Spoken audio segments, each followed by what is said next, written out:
Hello, friends. Mike Fiena here with the Union Labor Advisory Network, where we bring you the voices shaping the skilled trades.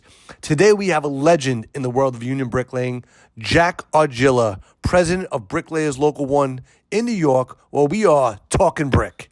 With over 40 years of experience and a family legacy rooted in the union, Jack has dedicated his career to strengthening the trades, creating opportunities, and building the future one brick at a time.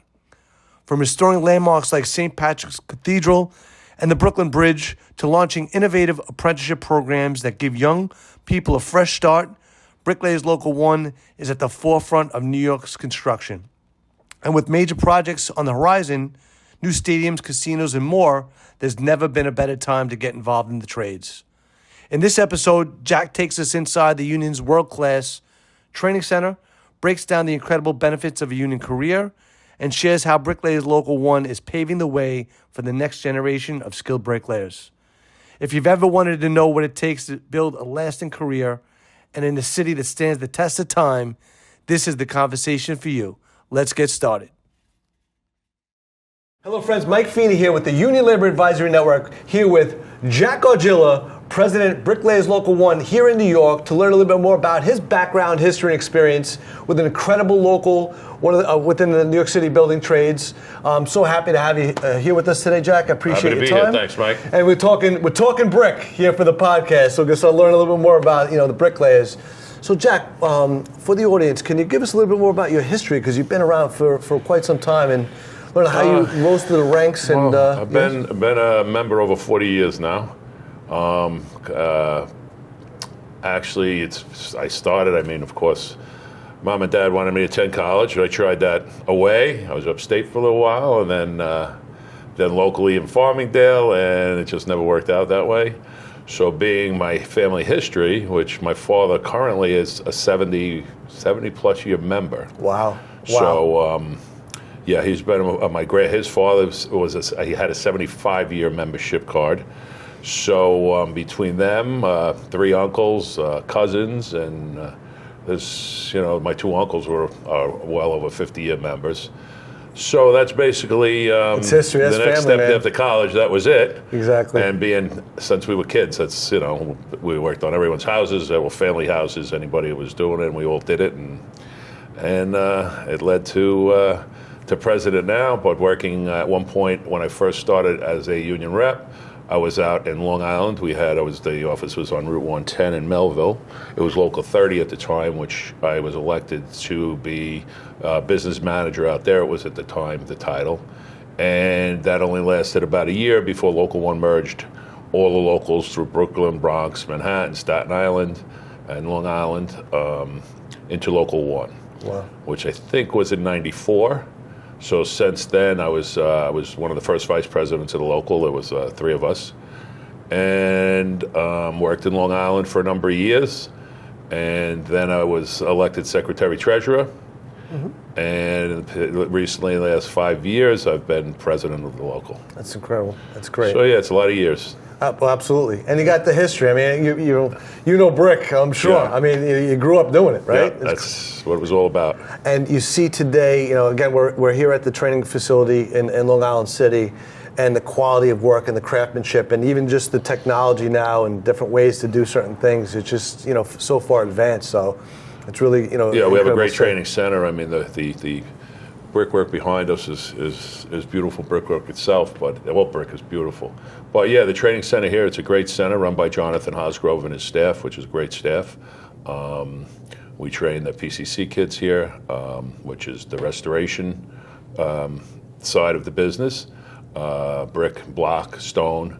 Also here is Local 7's tile, marble, terrazzo. Yep. So we're all in one building. We all work great together, and we put out some great apprentices. Yep. That some of them will last 50 years. Exactly. Yeah. And as we were talking to Tony a little bit earlier today too, just getting understanding these pre-job opportunities. The high school students or people that want to have an interest in the trades can go through that particular program to see if it is a right fit for them, and if they can. Yeah, they have the choice of a trade when they fill out their applications.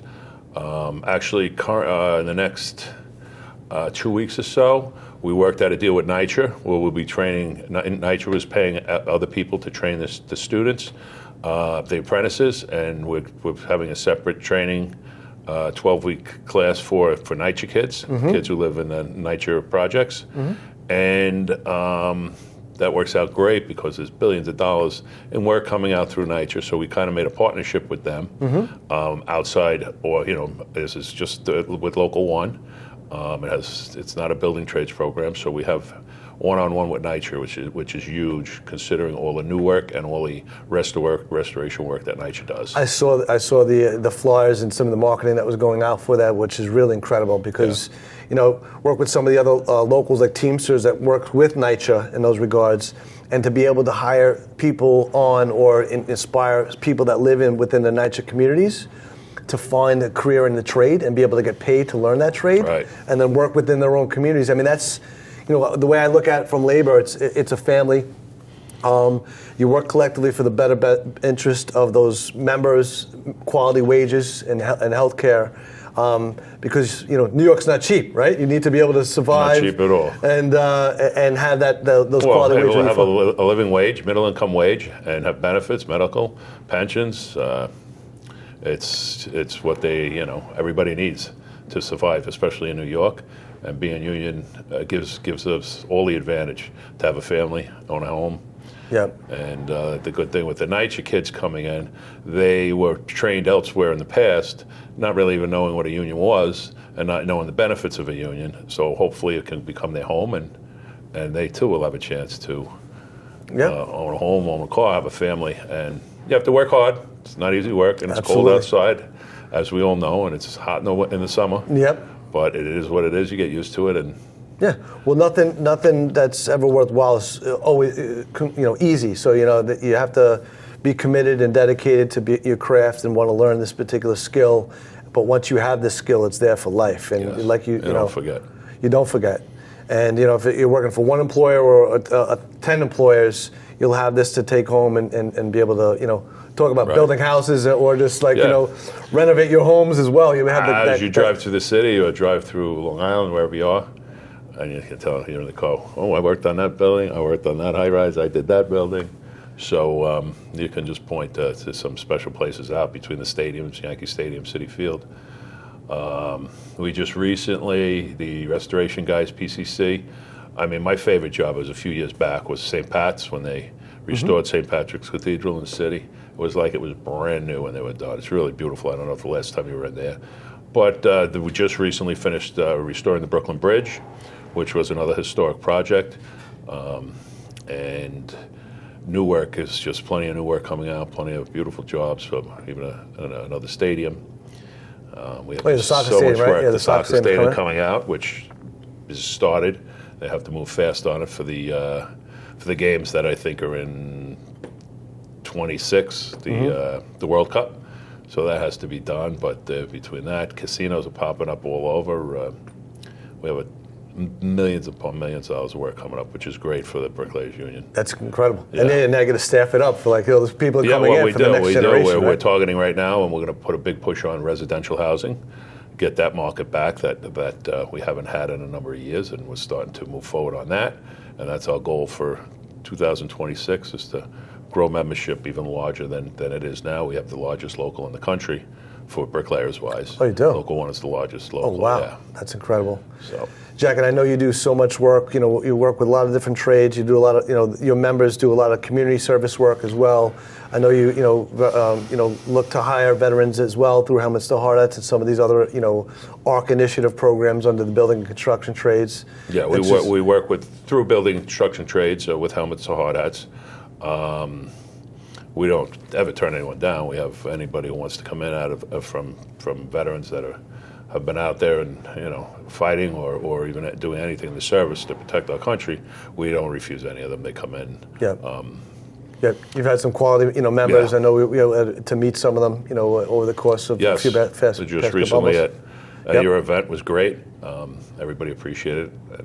Yeah, no, I'll just tell you, for me, understanding what these career opportunities look like and the skilled craftsmanship that the training centers are putting out, and knowing that these are free career opportunities if you can you're fortunate enough to be approved and get into this, this is a career path like no other. And it's just exciting to see and through your leadership and leadership of the executive board put these programs together. And I'm just proud to promote them in the best possible way. Thank you. We also do Job Corps. Job Corps members, kids that we take in from there, we've taken in more than anywhere in the country in that too, in Job Corps. So, wow. Wow. It's been successful. Probably will grow also into taking more kids in. That's great. Yeah. Jack, again, I just want to thank you for all you do with for the next generation of tradesmen and women. We're happy to highlight and promote everything that you're doing. We're thankful to have, I guess you have Grady High School coming in today, so they're going to be showcased. They're probably here now. They're We'll go probably downstairs. Exactly. But anything that you need, we're here for you. We know that, and we appreciate working with you. Yeah, and I'm Steph, and thankful and to your crew. Yes, and just thankful for giving us the opportunity to highlight and support the trades best way we can. All right, thank you, pal. You got it, Jack. Thank you very much. That was Talking Thank Brick with Jack Argila. All right.